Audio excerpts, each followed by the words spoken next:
I want to end off on the topic of Il Filo, which I think is a really great topic. And is it the entrance and exit of every composition is that in the first few bars of a tune? And can you define what Il Filo is actually? Yes. See, the Il Filo appeared in a letter of Wolfgang, of Leopold Mozart to his son, in which he coaxed his son into publishing more works of smaller size, but of quality. And one of the quality statements was this Il Filo, which is like a connecting thread. And what Il Filo means, and this is the difference between a theme and an Il Filo. You see, when you have a theme in a piece, that theme is something which has integrity. You don't chop it apart. But what Il Filo means is if you are a musician who understands something about composition, then you can see within that theme, you can see what I like to call them building blocks. And these building blocks then, which you find within the opening measures of a movement, are the building blocks with which the composer then creates the rest of the piece.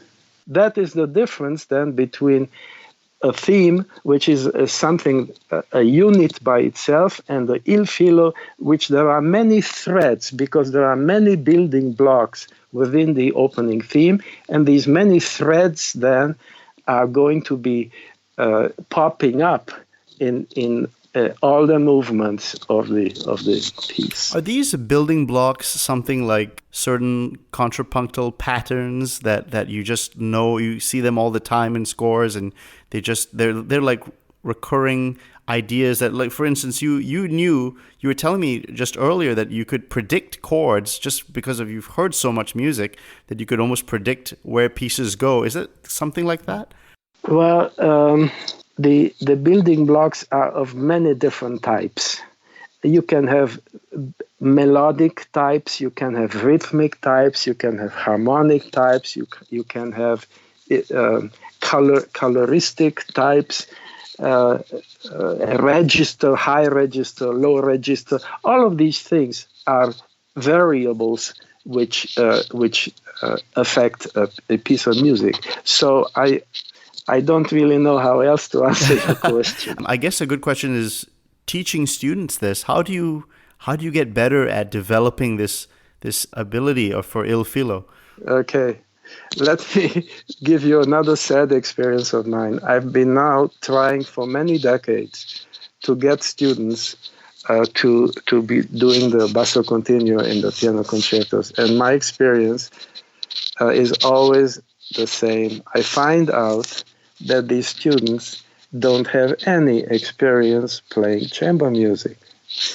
So whenever they try to do something like continuo, immediately you can tell these people have never or very rarely have played with other peoples. In other words, they cannot incorporate the things they play in such a way that they sound like a normal part of the music. It sounds always something that is external to the music, and that is absolutely no way. I mean, I played so much chamber music in my life. You know, many of these orchestra members with whom I played and I did the continuo, you know, they were smiling at me during the performance because they loved it. I basically was able to lead the orchestra, even though the conductor was there, because you see, if you are a good continuo player, you get your message across. You can still let the conductor do all the tempo and all the beating of the measure, but you can still get through in such a way that you influence the performance. Next question. So how does a student learn basso continuo? What's a good way, or general bass? Well, the best way would be, and I wish this would be introduced in the curriculum of every university, there are about 12 times, let's see, 4 is 48. There are 48 symphonies of Haydn for which basso continuo realizations were created. Now, 24 of these continuo realizations were created directly by Solomon, who was the first violinist and who played with Haydn, playing at the fortepiano, the basso continuo. So can you imagine that you are in England with Haydn in there and Solomon there, and Solomon is doing the conducting with his violin bow, and Haydn is playing at the fortepiano, and Solomon hears what Haydn is playing, and then he publishes a chamber music version of the Haydn symphonies, where you have the strings, and you have a flute, and you have the basso continuo realization of Solomon. I mean, fantastic. I mean, if people were taught these things as part of a chamber music curriculum, I mean, there you would have the possibility of doing some chamber music. But without chamber music, you can't do continuo. You can immediately tell this person just doesn't fit into the ensemble. You actually kind of stepped into usually the last question I usually ask everyone, which is, how would you reform music education? And you're a very experienced educator. How would you change music education? Young kids, high schoolers, conservatory undergrads, what would you like to see really as a part of educational reform in music? Yes, my answer is one and the same for all ages. You see, we start always with the idea that in music there is such a thing as identity.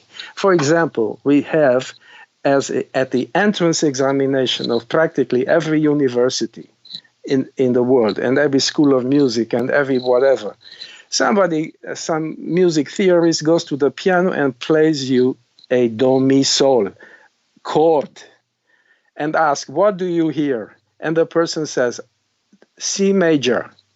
And what is that? Yeah, it's a consonant chord. Well, I ask the question, how do you know it's C major? How do you know it's consonants? Or they play a C, E flat, G, and they say, okay, that's a C minor, and that's a consonant chord also. Well, excuse me, there is no such thing. In music, we don't have any identities. You cannot put your finger on one particular thing and say this is that. Because in music, context, identities can only, exactly, you got it, context. It's only through context that we can define identities in music. And that identity, by the way, could last for only as much as a fraction of a second. Right. Because at the next moment, you already have something different. For example, there is this famous piece I like to tell my students. You know, there is an F minor prelude of Bach, which goes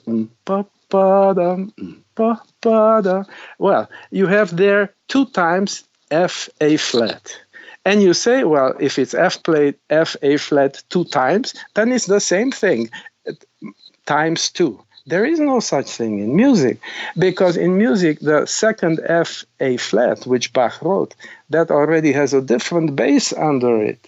So it has a totally different meaning. So you cannot talk about such things to me as saying, oh yeah, that's the same F A flat. No, it's not. So if people were made to understand that in music we are dealing with the art of contextualization, that's when we begin to become musicians, and that should be the basis of music education. And this whole thing of playing a chord and asking the student, what do you hear? I mean, this is the biggest nonsense ever.